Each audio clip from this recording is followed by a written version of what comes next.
নমস্কার, আমার গল্পপাঠ আসরে আপনাকে স্বাগত জানাচ্ছি।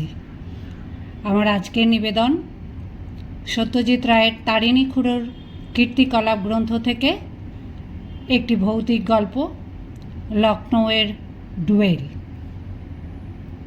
ডুয়েল মানে জানিস? জিজ্ঞেস করলেন তারিণী খুড়ো। বাহ, ডুয়েল জানবো না, বলল ন্যাপলা। ডুয়েল রোল মানে দ্বৈত ভূমিকা। সন্তোষ দত্ত গুপি গাইনে ডুয়েল রোল করেছিলেন, হাল্লার রাজা, শুন্ডির রাজা। সে ডুয়েলের কথা বলছি না, হেসে বললেন তারিণী খুড়ো।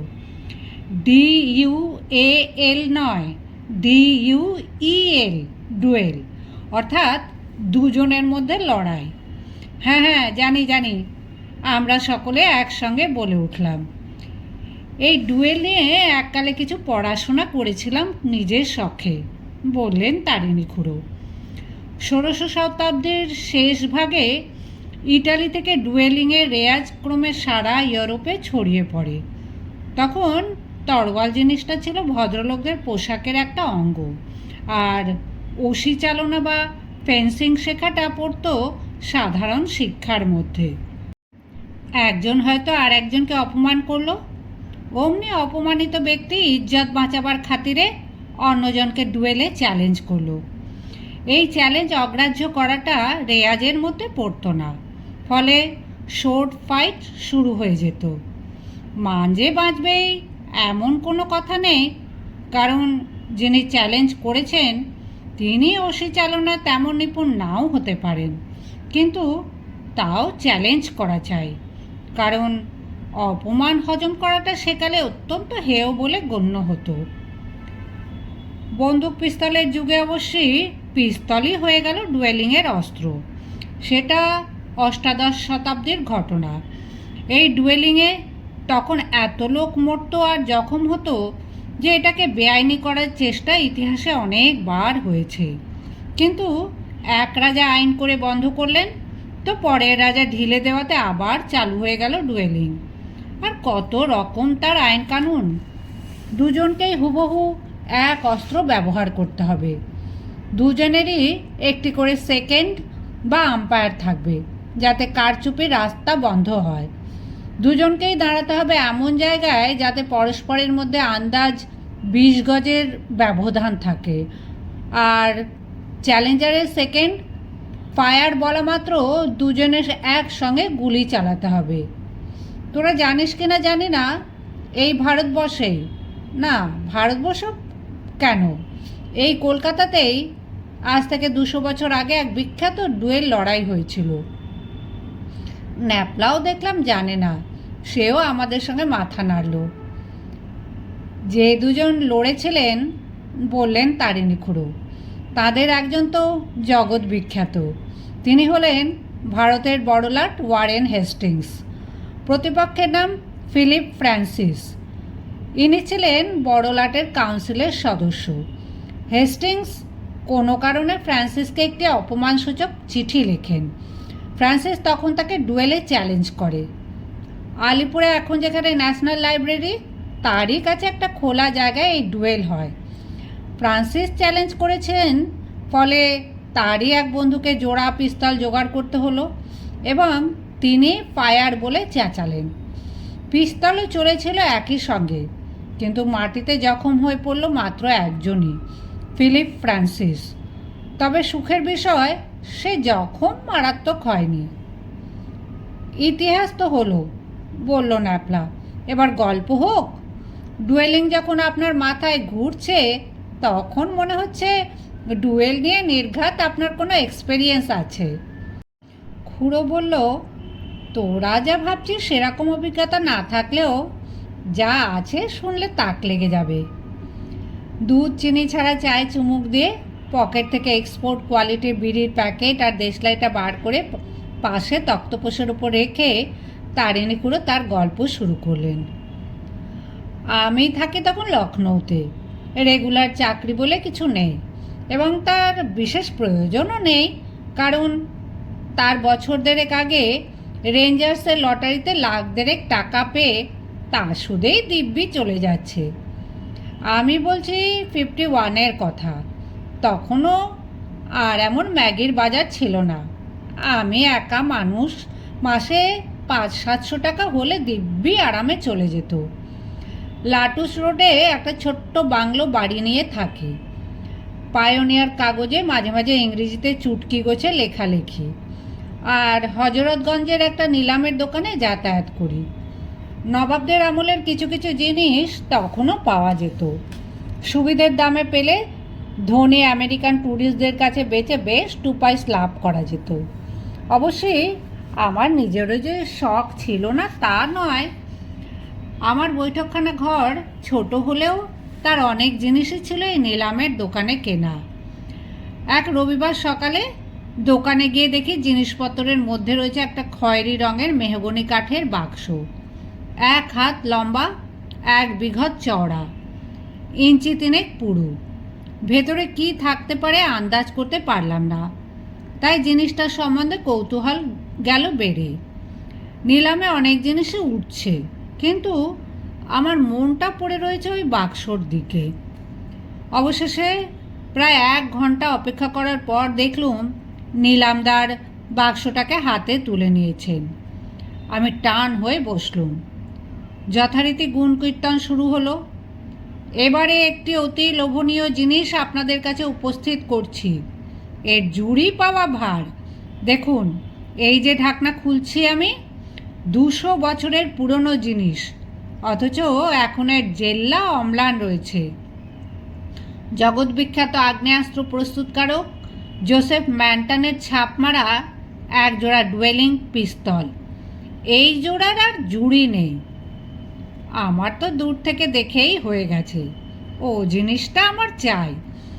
আমার কল্পনা তখনই খেলতে শুরু করে দিয়েছে। চোখের সামনে দেখতে পাচ্ছি 2 প্রতিদ্বন্দ্বী পরস্পরের 20 হাত দূরে মুখোমুখি দাঁড়িয়ে ফায়ার শোনামাত্র গুলি চালাচ্ছে, আর তারপরে রক্তাক্ত ব্যাপার। এইসব চিন্তা মাথায় ঘুরছে। নিলামও হয়ে চলেছে। 4 বাগের এক গুজরাটি ভদ্রলোক 750 বলার পর আমি ধাঁ করে 1000 বলাতে দেখলাম ডাকাডাকি বন্ধ হয়ে গেল। ফলে বাক্স সমেত পিস্তল দুটি আমারই হয়ে গেল। জিনিসটা দোকানে দেখে যতটা ভালো লেগেছিল, বাড়িতে এসে হাতে নিয়ে তার চেয়ে যেন 100 গুণে বেশি ভালো লাগলো। পিস্তলের মতো পিস্তল বটে, যেমন তার বাঁট তেমনই তার নল। পুরো পিস্তল প্রায় 17 ইঞ্চি লম্বা। তার গায়ে পরিষ্কার খোদাই করা রয়েছে মেকারের নাম, জোসেফ ম্যান্টন। বন্দুক সম্বন্ধে কিছু পড়াশোনা আগেই করা ছিল। 18 শতাব্দীর শেষ ভাগে ইংল্যান্ডে বন্দুক বানিয়ে হিসেবে যাদের সবচেয়ে বেশি নাম ডাক ছিল, তার মধ্যে জোসেফ ম্যান্টন হলেন একজন। লখনৌ গিয়েছি সবে মাস 3 হলো। ওখানে বাঙালির সংখ্যা বিশেষ কম নয়, কিন্তু তখনও পর্যন্ত তাদের কারুর সঙ্গে তেমন পরিচয় হয়নি। সন্ধ্যাবেলাটা মোটামুটি বাড়িতেই থাকি। আমি ছাড়া থাকে একজন রান্নার লোক আর একটি চাকর। পিস্তল দুটো কেনা অবধি মাথায় ডুয়েলিং সংক্রান্ত একটা প্লট ঘুরছে, তাই খাতা কলম নিয়ে আরামকে দাঁড়ায় বসেছি। এমন সময় দরজায় কে যেন কড়া নাড়ল। কোনো বিদেশি খদ্দের নাকি? পুরনো জিনিসের সাপ্লায়ার হিসেবে আমার কিছুটা পরিচিতি এর মধ্যেই হয়ে গেছে। গিয়ে দরজা খুললুম। একজন সাহেবই বটে, বছর 45 বয়স। বোঝাই যায় এদেশে অনেক দিনের বাসিন্দা, এমনকি জন্মও হয়তো এখানে, অর্থাৎ অ্যাংলো ইন্ডিয়ান। Good evening. আমিও প্রত্যভিবাদন জানালুম। সাহেব বলল, একটু দরকার ছিল, ভেতরে বসতে পারি কি? নিশ্চয়ই। সাহেবের উচ্চারণে কিন্তু দোআঁশলা ভাব নেই একদম। ভদ্রলোককে বৈঠকখানায় এনে বসালাম। এইবার আলোয় চেহারাটা আরও স্পষ্ট বোঝা গেল। সুপুরুষই বলা চলে। চুল কটা, একজোড়া বেশ তাগড়ায় গোঁফ, তাও কটা। চোখের মনি নীল, পরনে ছাই রঙের স্যুট। আমি বললুম, সাহেব, আমি তো মদ খাই না, তবে যদি বলো তো 1 পেয়ালা চা বা কফি করে দিতে পারি। সাহেব বললে যে তার কিছুরই দরকার নেই, সেই মাত্র বাড়ি থেকে ডিনার খেয়ে আসছে। তারপর তার আসার কারণটা বললে। তোমায় আজ সকালে দেখলাম হজরতগঞ্জের অকশন হাউসে। তুমিও ছিলে বুঝি সেখানে? হ্যাঁ, কিন্তু তুমি এত তন্ময় ছিলে তাই বোধহয় খেয়াল করনি। আসলে একটা জিনিসের ওপর খুব লোভ ছিল। সেটা তো তোমারই হয়ে গেল শেষ পর্যন্ত। ডুয়েলিং পিস্তল, জোসেফ ম্যান্টনের তৈরি। You are very lucky. আমি একটা কথা না জিজ্ঞেস করে পারলাম না। ওটা কি তোমার কোনো চেনা লোকের সম্পত্তি ছিল? হ্যাঁ, তবে সে বহুদিন হলো মারা গেছে। তারপর কোথায় চলে গিয়েছিল জিনিসটা জানতাম না। ওটা কি আমি একবার হাতে নিয়ে দেখতে পারি? কারণ ওটার সঙ্গে একটা কাহিনী জড়িত রয়েছে। তাই আমি সাহেবের হাতে পেস্তলের বাক্সটা দিলুম। সাহেব সেটা খুলে পেস্তলটা বার করে উদ্ভাসিত চোখে সেটা ল্যাম্পের কাছে নিয়ে গিয়ে নেড়ে চেড়ে দেখে বলল, এই পিস্তল দিয়ে এক ডুয়েল লড়া হয়েছিল এই লখনৌ শহরে। সেটা বোধহয় তুমি জানো না। লখনৌতে ডুয়েল?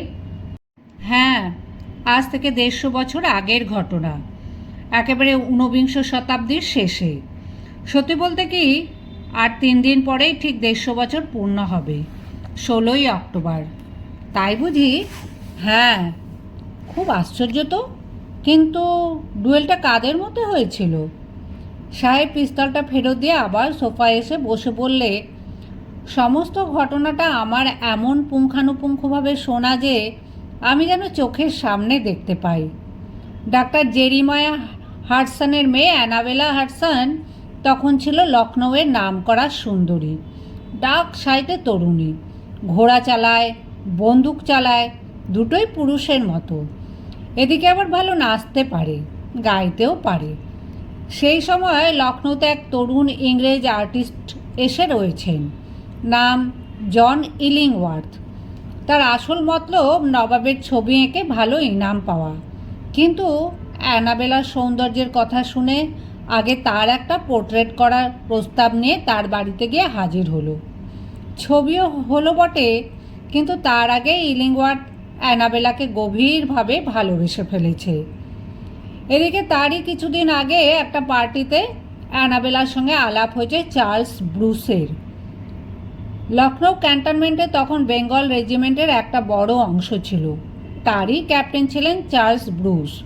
ব্রুসও প্রথম দর্শনেই অ্যানাবেলার প্রেমে পড়ে গেলেন।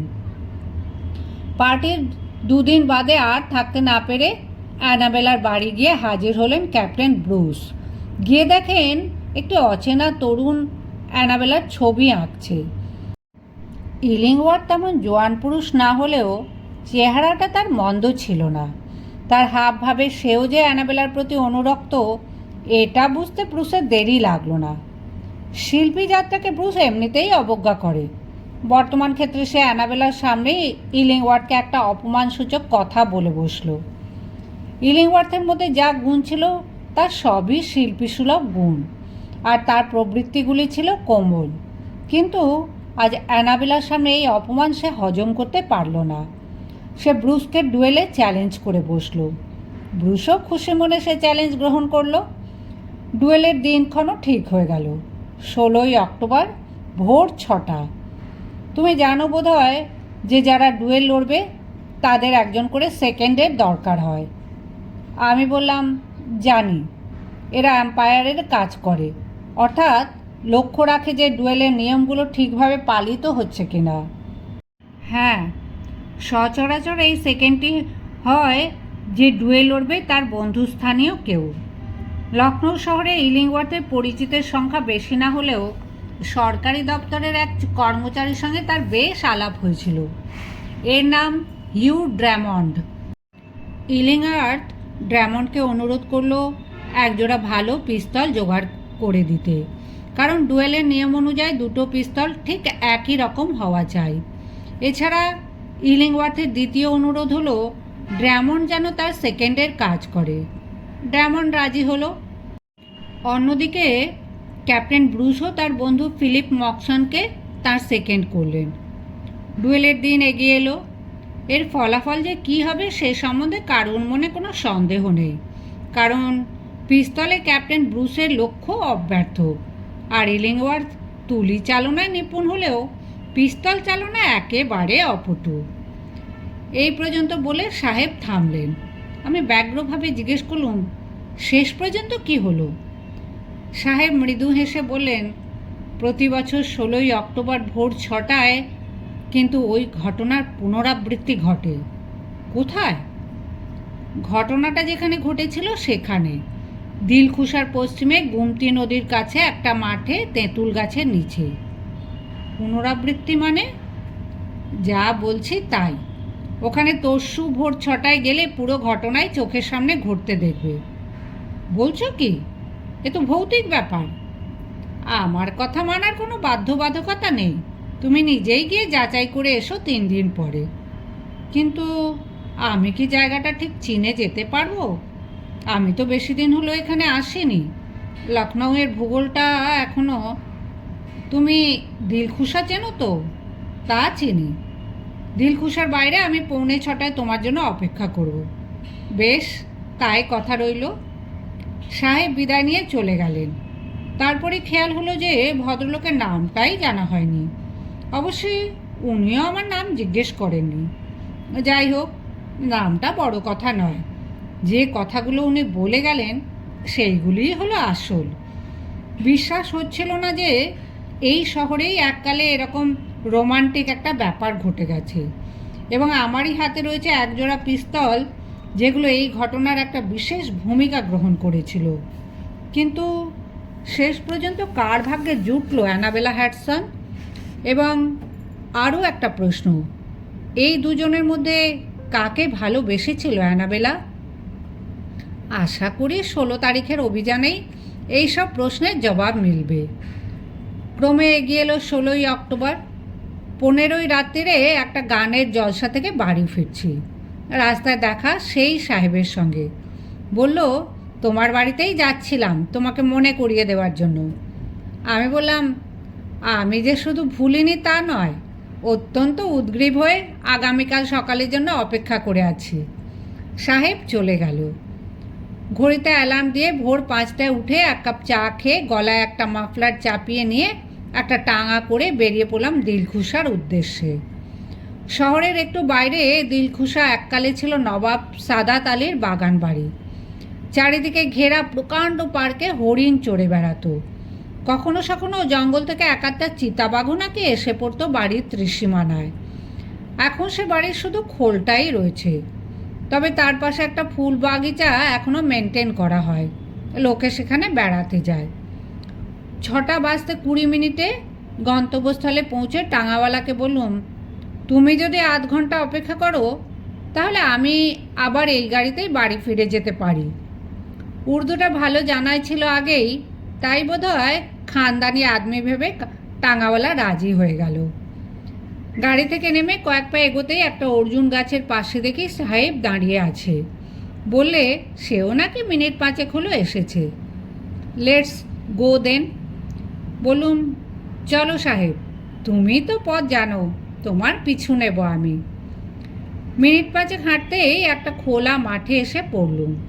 দূরে বিশেষ কিছু দৃষ্টিগোচর হয় না, কারণ চারিদিক একটা আবছা কুয়াশায় ঢাকা। হয়তো ডুয়েলের দিনেও ঠিক এমনি কুয়াশা ছিল। আগাছা আর কাঁটা ঝোপে ঘেরা একটা পুরো বাড়ির কাছে এসে সাহেব থামলো। দেখেই বোঝা যায় সেটা প্রাচীনকালে কোনো সাহেবের বাড়ি ছিল। অবশ্যই আমাদের কারবার এই বাড়িটাকে নিয়ে নয়। সেটাকে পেছনে ফেলে আমরা দাঁড়ালাম পূব দিকে মুখ করে। কুয়াশা হলেও বেশ স্পষ্ট দেখা যাচ্ছে সামনে কিছু দূরে রয়েছে একটা তেঁতুল গাছ, আর তার ডাইনে আমাদের থেকে হাত 40 দূরে রয়েছে একটা বেশ বড় ঝোপ। আর সব কিছুর পেছন দিয়ে বয়ে চলেছে গুমতি নদী। নদীর পেছনে কুয়াশা হলেও আন্দাজ করা যায় ওদিকটায় বসতি নেই। সব মিলিয়ে অত্যন্ত নিরিবিলি পরিবেশ। শুনতে পাচ্ছ? সাহেব হঠাৎ জিজ্ঞেস করল। কান পাততেই শুনতে পেলুম ঘোড়ার খুঁড়ের শব্দ। গাটা যেন ছমছম করছিল না তা বলতে পারি না, তবে তার সঙ্গে একটা অভিনব অভিজ্ঞতার চরম প্রত্যাশা। এইবার দেখলুম 2 অশ্বারোহীকে। আমাদের বাঁ দিকে বেশ দূর দিয়ে এসে তেঁতুল গাছটার নিচে দাঁড়ালো। এরা দুজনেই কি লড়বেন? আমি ফিসফিসিয়ে জিজ্ঞেস করলুম। সাহেব বলল, দুজন নয়, একজন। দুজনের মধ্যে লম্বাটি হলেন জন ইলিংওয়ার্থ, অর্থাৎ যিনি চ্যালেঞ্জ করেছেন। অন্যজন ইলিংওয়ার্থের সেকেন্ড, ও বন্ধু হিউ ড্রামন্ড। ওই দেখো ড্রামন্ডের হাতে সেই মেহগানি বাক্স। সত্যি তো, এবার বুঝলুম আমার রক্ত চলাচল দ্রুত হতে শুরু করেছে। আমি যে 150 বছর আগের একটি ঘটনা আজ 1950 সালে লখনৌ শহরে দাঁড়িয়ে দেখতে চলেছি, সেই চিন্তা আমার হৃদস্পন্দন বাড়িয়ে দিয়েছে। মিনিট খানেকের মধ্যেই দুটো ঘোড়ায় ক্যাপ্টেন ব্রুস ও তার সেকেন্ড ফিলিপ মক্সন এসে পড়লেন। তারপর ড্রামন্ড বাক্স থেকে পিস্তল দুটো বার করে তাতে গুলি ভরে ব্রুস ও ইলিংওয়ার্থের হাতে দিয়ে তাদের যেন কী সব বুঝিয়ে দিলেন। পেছনের আকাশ গোলাপি হতে শুরু করেছে, গুমতির জলে সেই রং প্রতিফলিত। ব্রুস ও ইলিংওয়ার্থ এবার পরস্পরের মুখোমুখি দাঁড়ালেন। তারপর মুখ ঘুরিয়ে দুজনেই গুনে গুনে 14 পা হেঁটে গিয়ে আবার দাঁড়িয়ে পেছন ফিরে মুখোমুখি হলেন। এতক্ষণ পর্যন্ত কোনো শব্দ শুনতে পায়নি, কিন্তু এবার দুই প্রতিদ্বন্দ্বী পিস্তল উঁচিয়ে পরস্পরের দিকে তাক করার পর স্পষ্ট কানে এলো ড্রামন্ডের আদেশ, ফায়ার। পর মুহূর্তেই শুনলাম একসঙ্গে দুই পিস্তলের গর্জন। আশ্চর্য হয়ে দেখলাম যে ব্রুস ও ইলিংওয়ার্থ দুজনেই একই সঙ্গে মাটিতে লুটিয়ে পড়ল। সেই সঙ্গে আরেকটি দৃশ্য আমাকে আরও অবাক করে দিল। যেই ঝোপটার কথা বলছিলাম সেটার পেছন থেকে এক মহিলা ছুটে বেরিয়ে কুয়াশায় অদৃশ্য হয়ে গেলেন। ফলাফল তো দেখলে, বলল সাহেব। এই ডুয়েলে দুইজনেরই মৃত্যু হয়েছিল। বললাম, তা তো বুঝলাম, কিন্তু ঝোপের পেছন থেকে একজন মহিলা বেরিয়ে চলে গেলেন, তিনি কে? That was Annabella. অ্যানাবেলা? ইলিংওয়ার্থের গুলিতে ক্যাপ্টেন ব্রুস মরবে না এটা অ্যানাবেলা বুঝেছিল, অথচ ওর দরকার ছিল যাতে দুজনেই মরে। তাই সে আর ঝুঁকি না নিয়ে ফায়ার বলার সঙ্গে সঙ্গে নিজেই পিস্তল দিয়ে ব্রুসকে মারে। ইলিংওয়ার্থের গুলি ব্রুসের গায়ে লাগেইনি। কিন্তু অ্যানাবেলার এই আচরণের কারণ কি? কারণ সে ওই দুজনের একজনকেও ভালোবাসেনি। ও বুঝেছিল ইলিংওয়ার্থ মরবে এবং ব্রুস বেঁচে থেকে ওকে বিরক্ত করবে। সেটাও চায়নি, কারণ সে আসলে ভালোবাসত আরেকজনকে, যাকে সে পরে বিয়ে করে এবং যার সঙ্গে সে সুখে ঘর করে। আমার চোখের সামনে দেখতে পাচ্ছি যে 150 বছরের পুরনো ডুয়েলের দৃশ্য দ্রুত মিলিয়ে আসছে। কুয়াশাও যেন আরও ঘন হচ্ছে। আমি আশ্চর্য মহিলা অ্যানাবেলার কথা ভাবছি। এমন সময় একটা নারী কণ্ঠ শুনতে পেয়ে চমকে উঠলুম। Hugh, Hugh! অ্যানাবেলা ডাকছে, বললেন সাহেব। আমার দৃষ্টি এবার সাহেবের দিকে ঘুরতেই শরীরের মধ্যে দিয়ে একটা বিস্ময় ও আতঙ্কের শিহরণ খেলে গেল। এ কাকে দেখছি চোখের সামনে? এর পোশাক বদলে গেল কি করে? এই যে সেই 150 বছর আগের পোশাক। তোমাকে আমার পরিচয় দেওয়া হয়নি, বলল সাহেব। তার গলার স্বর যেন বহুদূর থেকে ভেসে আসছে। আমার নাম হিউ ড্রামন্ড। ইলিংওয়ার্থের বন্ধুকেই ভালোবাসত অ্যানাবেলা। Good bye. আমি মন্ত্রমুগ্ধের মতো দেখলাম সাহেব ওই পোড়ো বাড়িটার দিকে অগ্রসর হয়ে কুয়াশার মধ্যে মিলিয়ে গেল। টাঙা করে বাড়ি ফিরে মেহগানি বাক্সটা খুলে পিস্তল দুটো আর একবার বার করলাম। নলে হাত পড়তে গরম লাগলো। এবার নলের মুখটা নাকের কাছে আনলাম। টাটকা বারুদের গন্ধ। এরকম আরও ইন্টারেস্টিং গল্প শুনতে আমার চ্যানেলটি সাবস্ক্রাইব করে রাখবেন। ধন্যবাদ।